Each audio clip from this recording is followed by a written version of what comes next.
आपने इससे पूर्व वाले वीडियो में न्यूक्लियॉन्स के मध्य कार्यरत बल का कारण का अध्ययन किया था, जिसमें मैसॉन के द्वारा अंतर परिवर्तन होने से उसमें स्थायित्व आ जाता है।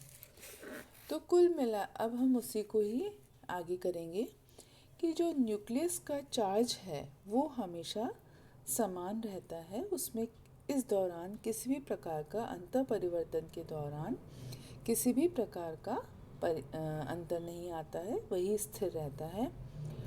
तो जो मैसॉन का स्थानांतरण हो रहा है, इसका मतलब ये है कि प्रोटॉन और न्यूट्रॉन लगातार एक दूसरे में अंतर परिवर्तित होते रहते हैं और इस दौरान मैसॉन का निर्माण होता है। तो यह अभिक्रिया फर्स्ट ऑर्डर रिएक्शन है और इसका वेग प्रोटॉन और न्यूट्रॉनों की संख्या पर निर्भर करता है, जिससे कि ये एक दूसरे के साथ में साम्य में रहते हैं। जैसा कि मैंने इसमें दिखाया है कि किस प्रकार से प्रोटॉन और न्यूट्रॉन के द्वारा जो है N1 plus pi meson plus N2 which is in the equilibrium with N1 and P2। तो इस तरह से मैंने 4 तरीके के इक्विलिब्रियम आपको दिखाए हैं जो कि न्यूक्लियस में पॉसिबल हैं। या तो जब न्यूट्रॉन न्यूट्रॉन के बीच में होता है तो पाई ज़ीरो मैसॉन, या प्रोटॉन प्रोटॉन के बीच में है तो पाई ज़ीरो मैसॉन का अंतर परिवर्तन हो रहा है। नेक्स्ट है आपका qualitative ideas of nuclear stability या नाभिकीय स्थायित्व के गुणात्मक विचार, जिसे कि N/P रेशो से भी दिखाया जाता है। तो अब हमारे पास में स्थिति स्पष्ट हो गई है कि प्रोटॉन और प्रोटॉन के बीच में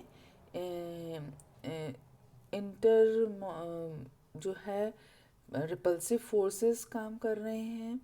दूसरा, प्रोटॉन और न्यूट्रॉन के मध्य मैसॉन के इंटरचेंज के कारण से आकर्षण बल उत्पन्न हो रहा है और इन दोनों का जो रिजल्टेंट है वो उस न्यूक्लियस को के स्थायित्व को प्रभावित करेगा।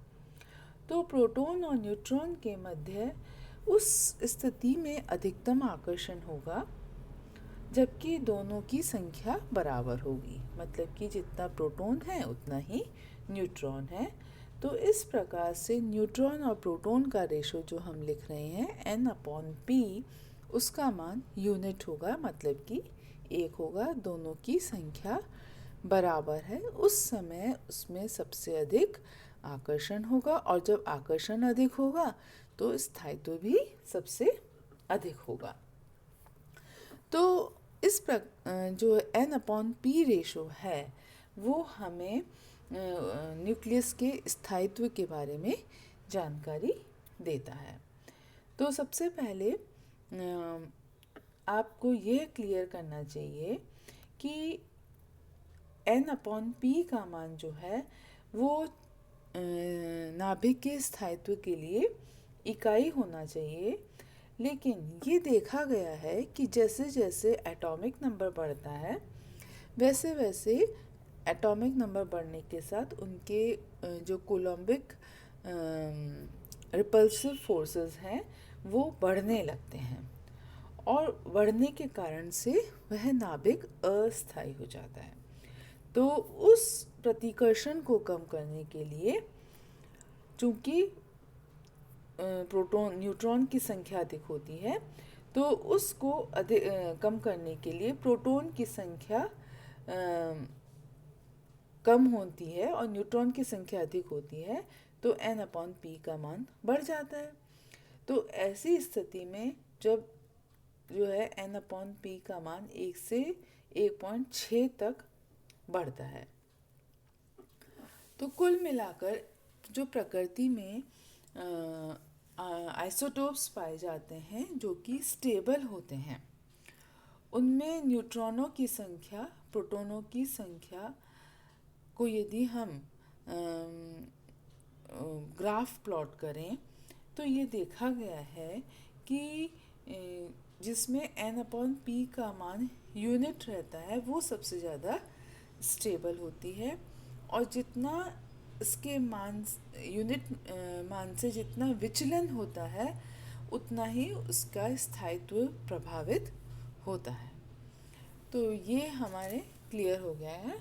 तो इससे निष्कर्ष निकलता है कि जो नाभिक है उसमें स्थायी समस्थानिकों की संख्या सीमित होती है और न्यूट्रॉनों की संख्या में कमी या वृद्धि होती रहती है, क्योंकि दोनों मिलकर जो है वो एटॉमिक नंबर जो है वो सेम रहता है, परंतु न्यूट्रॉन की संख्या में कमी और वृद्धि के कारण से उसके वेट में परिवर्तन आ जाता है।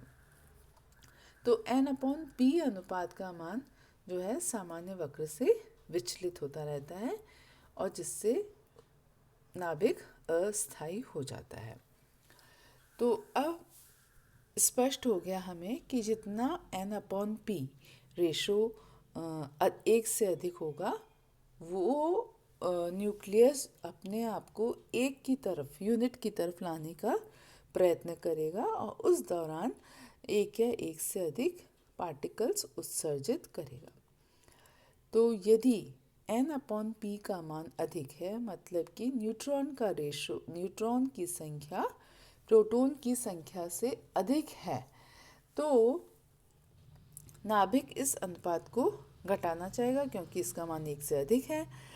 तो ऐसा प्रयत्न करेगा नाभिक कि उसमें धनावेश का मान बढ़ जाए।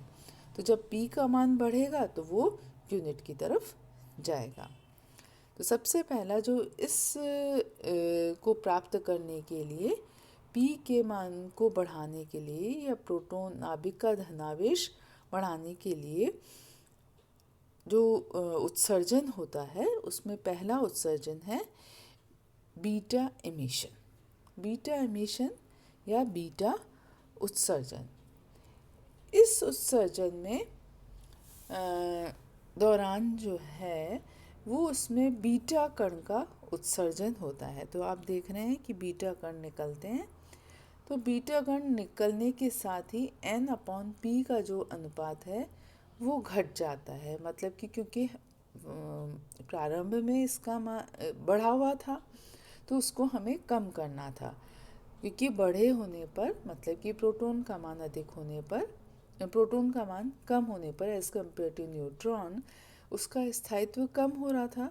तो अब बीटा उत्सर्जन के द्वारा जो है वो प्रोटॉन का मान अधिक हो जाता है, जिससे कि जो रेशो है वो यूनिट की तरफ जाता है, 1 की तरफ जाता है और वो स्थायित्व को प्राप्त करते हैं। तो आप देख रहे हैं कि जब बीटा कण निकालने के लिए उसमें न्यूट्रॉन जो है वो प्रोटॉन में परिवर्तित हो गया है।